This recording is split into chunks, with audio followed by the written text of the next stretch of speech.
welcome to you. It's good to see you all here this morning. There's a story told about a woman who claimed to have had a religious conversion experience. She told her friends that she was now a changed person. In fact, she shared with them this story. She said, "I have an uncle I used to hate so much, I vowed I'd never go to his funeral. But now I'd be happy to go to it." Well, I guess each one of us will have to come to our own conclusion. Has she really let go of that and wishes for him a good life and afterlife? Or does she still hold a grudge against him? Does she still just wish he were dead? Well, we'll come to that conclusion, I suppose, based on our own experience as well.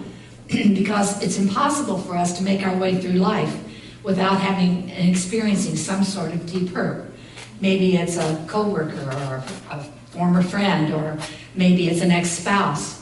And we discover that we have this grudge, that we've been hurt, and we can't let go of it. It just keeps playing over and over and over in our minds. A name that's familiar in the Indianapolis area is that of Tony Dungy. And he and his wife, Lauren, have written a series of children's books. One of them is entitled Carson Chooses Forgiveness. Now, Carson is a kid who plays on a basketball team, a kid's basketball team. And he's a pretty good player. He loves the game, but he's not a starter. And there's another kid on the team. His name is Daniel. And Daniel is the star of the team. He also happens to be a braggart, and he's a ball hog. He never passes the ball to anyone else on the team. And somebody finally confronted him about that.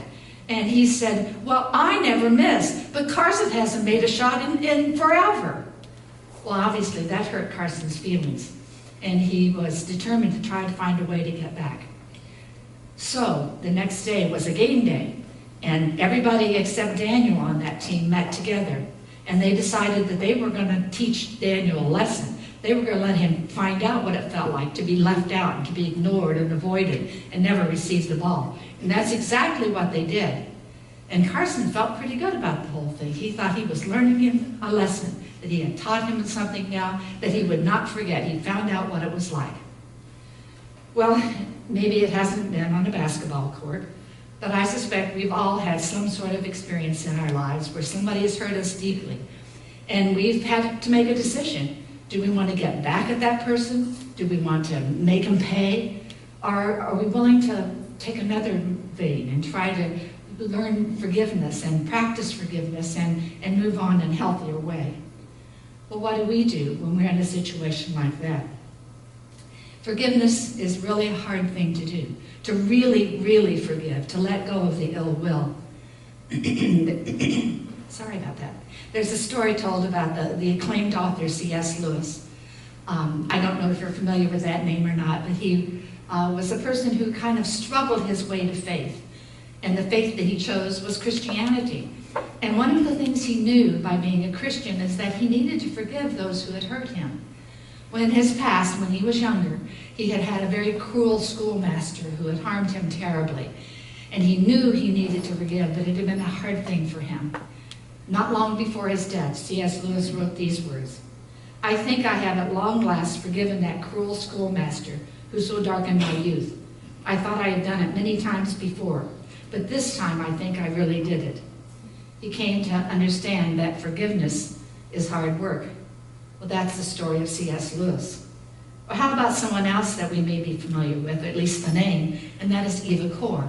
In fact, if you happen to have been around the garden in its early days, we actually shot a video with Eva Kor where she told the story of her life and what had happened. At 10 years old, she and the rest of her family was taken to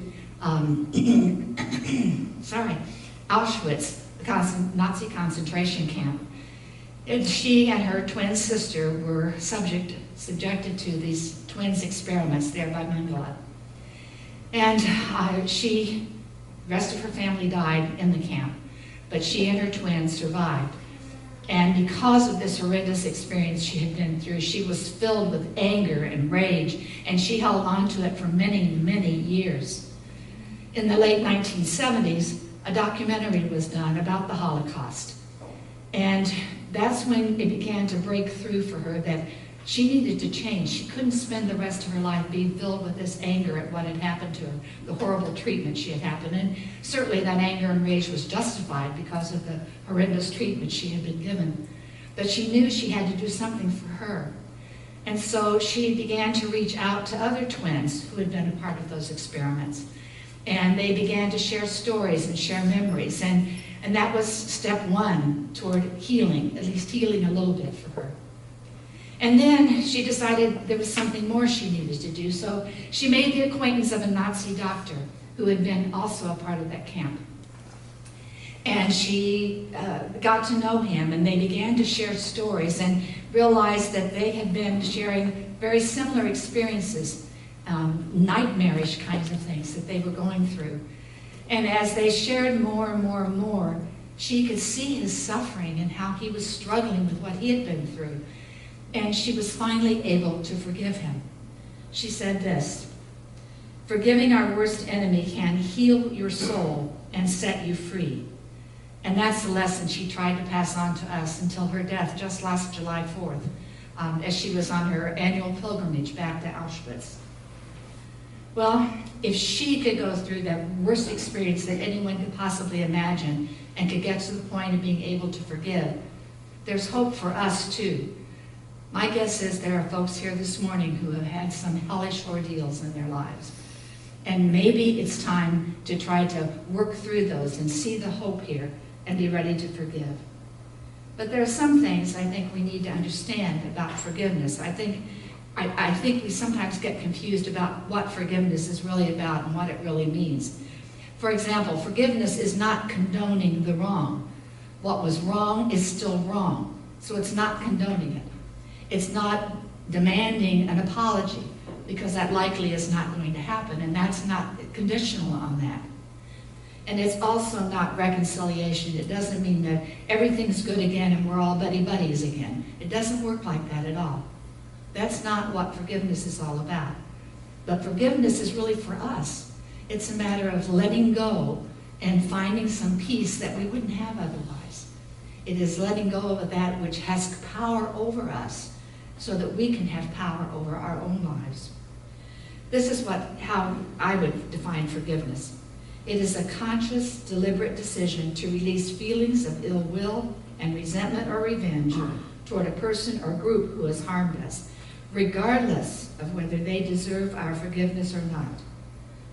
One of the ways I think we can get to that point of being able to forgive is by recognizing that we are really more alike than we are different.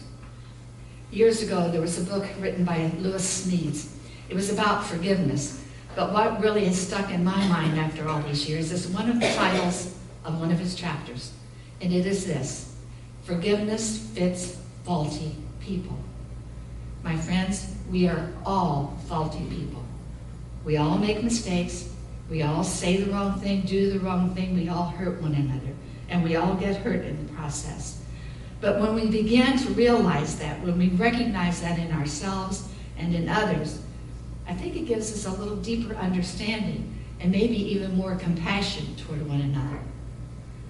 Remember that story I started with telling you about the Dungy's book about Carson Chooses Forgiveness? Well, the team continued to try to not pass the ball to Daniel at all. They went ahead and they got into halftime. They were 24 points behind in the game. And the coach was trying to figure out what was going on. So we asked them, and the boys admitted what they were doing, that they were trying to get back at Daniel because he would never share the ball with anybody else. He played just as the braggart and the star of the team. And that's when the coach thought this was a teaching moment. And so he talked to them and said to them that holding on to revenge and anger really weakens the whole team. That's true for us. Holding on to our revenge, our sense of anger, our pain, our hurt, weakens our souls. And the only way that can change is by learning to forgive.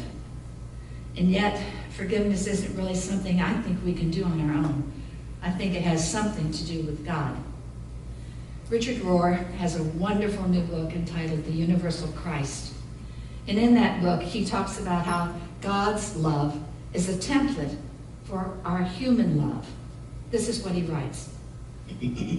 Forgiveness is the most powerful display of love in action.